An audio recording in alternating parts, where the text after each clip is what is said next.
பாமகவின் சித்திரை முழுநிலவு எழுச்சி மாநாட்டில் அன்புமணி ராமதாஸ் பேசி வருகிறார். அதன் நேரலை காட்சிகளை பார்க்கலாம். இதோ அன்புமணி ராமதாஸ் அவர்கள், மருத்துவர் அன்புமணி ராமதாஸ் அவர்கள் எழுச்சி உரையாற்றுகிறார்.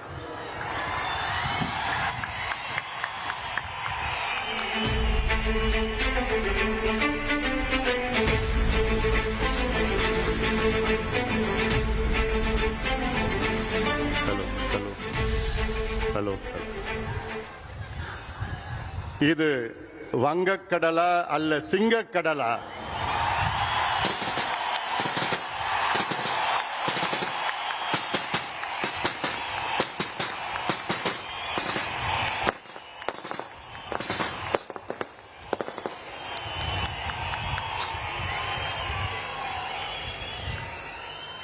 மாமல்லபுரம் திருவிடந்தை கிராமத்தில் சித்திரை முழுநிலவு வன்னியர் இளைஞர் பெருவிழா மாநாடு நடைபெற்றுக் கொண்டிருக்கிறது.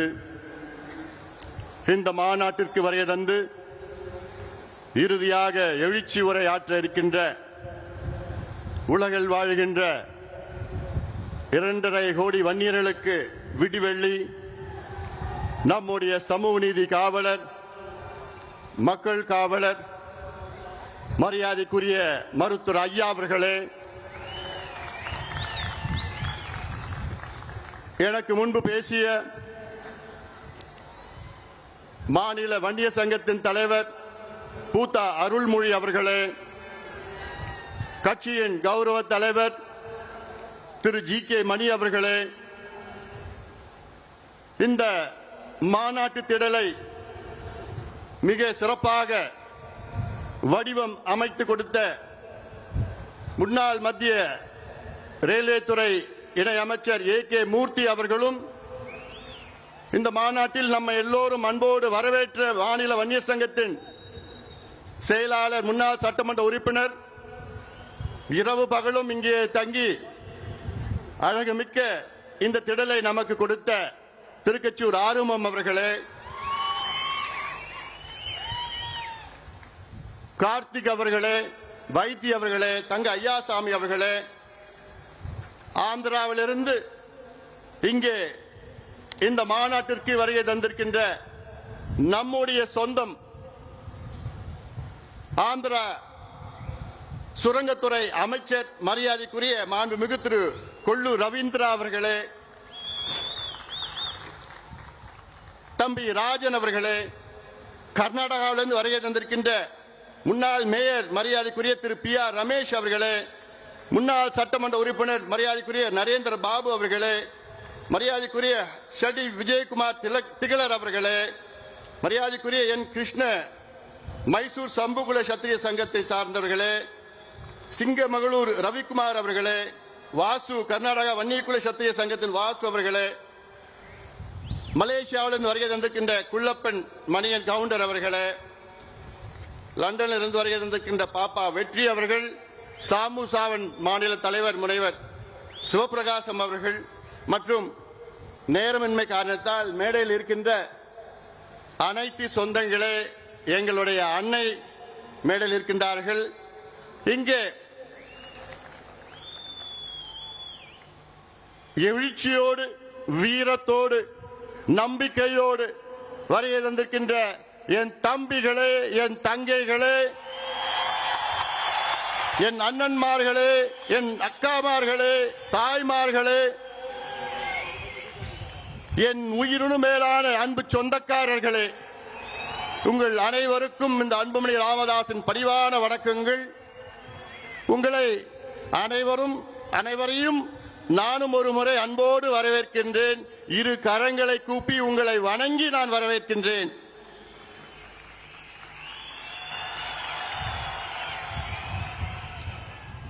அந்த காலத்தில் சொல்லுவாங்க, அள்ளிக்கொடியை இழுத்தா பள்ளிக்கொடி வரும்னு சொல்லுவாங்க.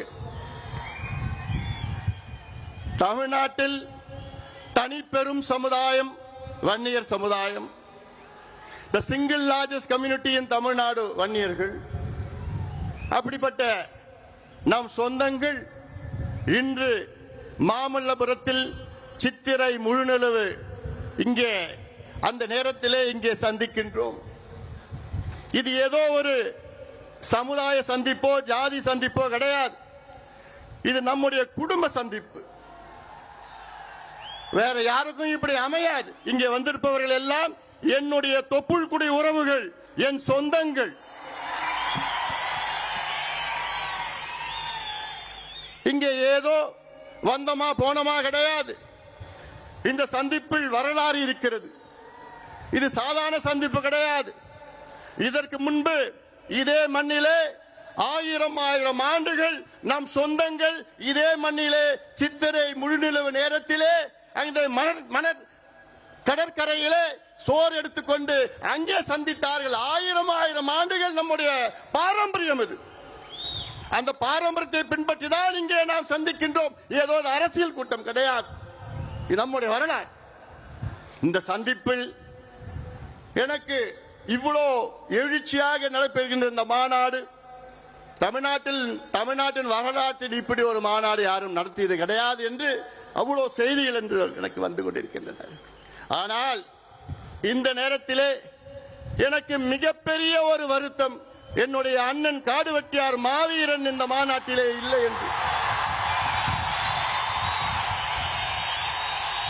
காரணம், 12 ஆண்டுகளுக்கு முன்பு இதே மண்ணிலே என்னுடைய அண்ணன் காடுவெட்டியார் அவர்கள் மிக பிரம்மாண்டமான மாநாட்டை நடத்தினார்கள். இன்று மட்டும் என் அண்ணன் காடுவெட்டியார் இருந்திருந்தால் நானும் அவருடைய அன்பு தம்பியை போன்று அந்த பகுதியிலே நான் அமர்ந்து கொண்டிருப்பேன். காடுவெட்டியார் மறையவில்லை, நம்முள் இருக்கின்றார். அவருடைய கனவு ஐயா காலத்தில் தமிழ்நாட்டை நாம் சொந்தம் ஆள வேண்டும், நாம் ஆள வேண்டும் என்ற அவரை கனவு அது. அதை நினைவாக்குவது இங்கே வருகை தந்திருக்கின்ற லட்சக்கணக்கான என் தம்பிகளும் என் தங்கைகளுடைய கடமையாக நான் பார்க்கின்றேன். அன்பு சொந்தங்களே,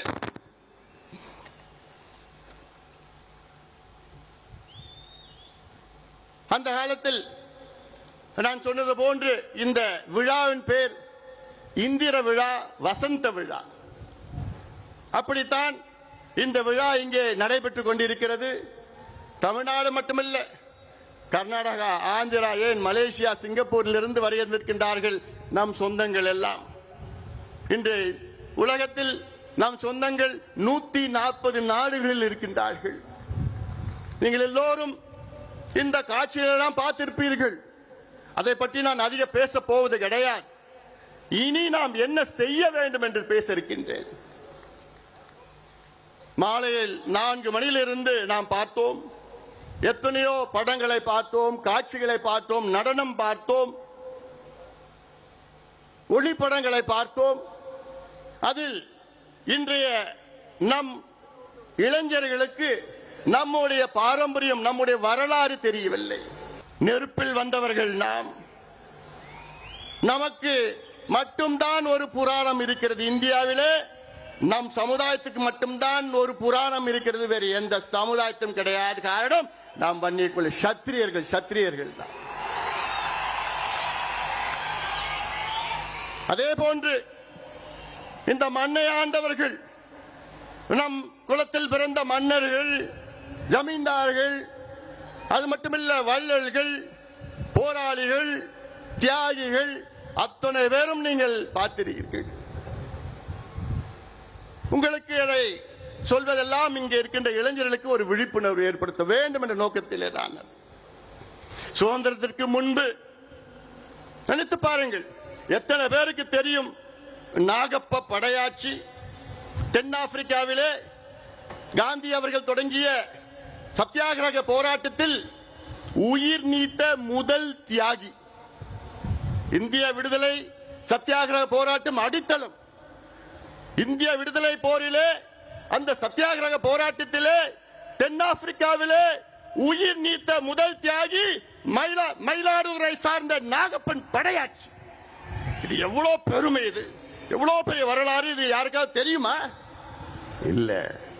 ஏன் பின்னாடி படையாட்சின்னு பேர் வருது? வேற எந்த காரணம் இல்லை. அஞ்சலை அம்மாள் வீரத்தாய், கடலூரை சார்ந்தவர்.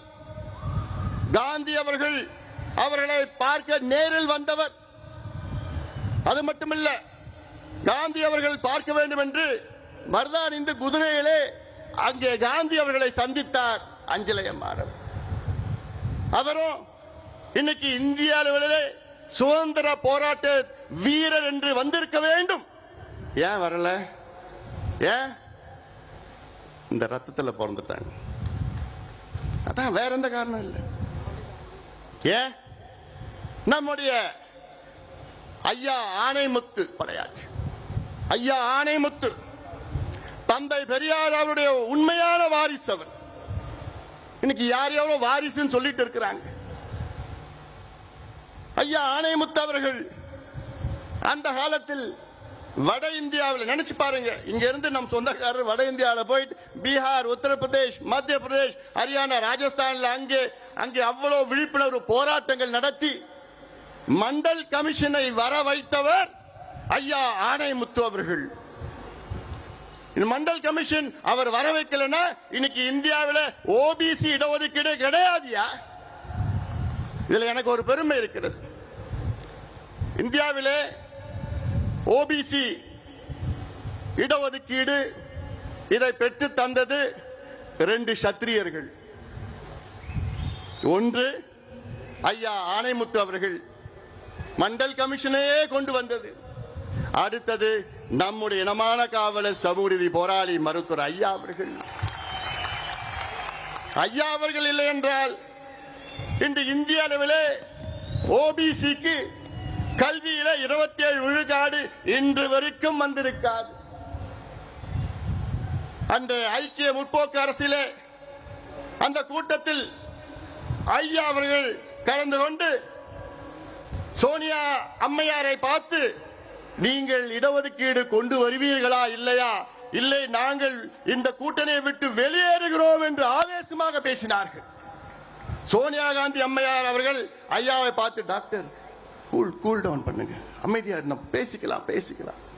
பிறகு அன்று மாலை மீண்டும் சந்தித்து ஒரு முடிவெடுத்தார் சோனியா காந்தி அம்மையார். என்னன்னு, மருத்துவர் ஐயா அவர்கள் அழுத்தத்தால் இந்தியாவிலே அந்த ஆண்டு, வருகின்ற ஆண்டில் ஓபிசிக்கு கல்வி நிலையத்திலே 27 விழுக்காடு இடஒதுக்கீட்டை அறிவித்தார் சோனியா காந்தி அம்மையார் அவர்கள். இது எவ்வளவு பெரிய வரலாறு! இது யாருக்காவது தெரியுதா? இல்லையே, இந்த ரத்தத்தில் பிறந்துட்டாங்க. இன்னைக்கு ஐயா இந்தியாவிலே 6 இடஒதுக்கீடுகளை பெற்று தந்திருக்கின்றார்கள். சாதாரணமா அது செய்ய முடியுமா? 6 இடஒதுக்கீடுகள். இன்னைக்கு ஒரு இடஒதுக்கீடும் யாரும் இந்தியாவில் யாரும் பெற முடியல. ஆனால் நினைத்து பாருங்கள், ஐயாவுடைய ஆவணப்படத்தில் நீங்க பார்த்திருப்பீங்க, அருந்ததிகளுக்கு 3 விழுக்காடு, இஸ்லாமியர்களுக்கு 3.5 விழுக்காடு, எம்பிசி 20 விழுக்காடு, வன்னியர்களுக்கு 10.5 விழுக்காடு, மத்தியிலே மருத்துவத்துறையிலே பட்டியலின மக்கள், பழங்குடி மக்களுக்கு 22.5 விழுக்காடு இடஒதுக்கீடு, இதர பிற்படுத்தப்பட்ட மக்கள் ஓபிசிக்கு 27 விழுக்காடு.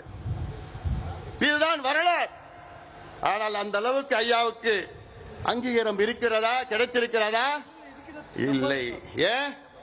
இந்த ரத்தத்தில் பிறந்துட்டார். ஆனா இந்த சமுதாயம் எப்படி பயன்படுத்துறாங்க பாருங்க சமுதாயத்தை. தமிழ்நாட்டில் தனிப்பெரும் சமுதாயம் இன்னைக்கு படிப்பறிவு இல்லை, குடிசையில் வாழ்ந்து கொண்டிருக்கிறது, கூலி வேலை செய்து கொண்டிருக்கிறது, விவசாயம் செய்து கொண்டிருக்கிறது, எந்த தொழிலும் கிடையாது. இந்த சமுதாயத்தை ஆண்டு கொண்டிருக்கின்ற கட்சிகள் எல்லாம் வெறும் வாக்கு வங்கிகளாக பயன்படுத்திக் கொண்டிருக்கிறார்கள். ஓட் பேங்க், அவ்வளவுதான். உங்களை எப்படி பார்க்கறாங்க? ஓட்டு பேங்க், அவ்வளவுதான். தேர்தல் நேரம் வந்தா உங்களை பயன்படுத்துவாங்க, தேர்தல் முடிஞ்சா முடிஞ்சு போச்சு. அதே போன்று மற்ற சமுதாயங்களும் உங்களை எப்படி பயன்படுத்திக்கிறாங்க தெரியல. எங்கேயாவது பிரச்சனை வந்ததுன்னா உடனே ஓடி வருவாங்க. ஐயோ நீங்க தாங்க, வாங்க, நீங்க தாங்க. நம்மளும் போவோம், பிரச்சனை இல்லை, தீர்த்து வைப்போம், 10, 20, 30, 50 கேஸ் வாங்குவோம். அதுக்கப்புறம் முடிஞ்சு போச்சு. தேர்தல் வந்ததுன்னா டாடா பை பை.